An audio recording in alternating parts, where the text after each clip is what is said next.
सिंध अंदर corona virus सबब 24 मासूम जानियूं ज़ाया थी चुकियूं आहिनि। फोती मरीज़नि जो अंग वधी 4,966 थी वियो आहे। सिंध जे वॾे वज़ीर सैयद मुराद अली शाह पंहिंजे जारी कयल बयान में चयो आहे त 24 कलाकनि दौरान सिंध अंदर वधीक 1,293 नवां केस ज़ाहिर थिया आहिनि।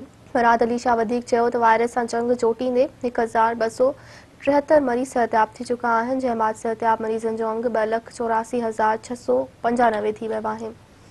सिंध जे वॾे वज़ीर चयो त हिन वक़्तु 3,13,042 कोरोना जा केस रिपोर्ट थी चुका आहिनि, जॾहिं त 23,381 मरीज़ इलाज हेठि आहिनि, जिन मां 883 मरीज़नि जी हालत नाज़ुक आहे।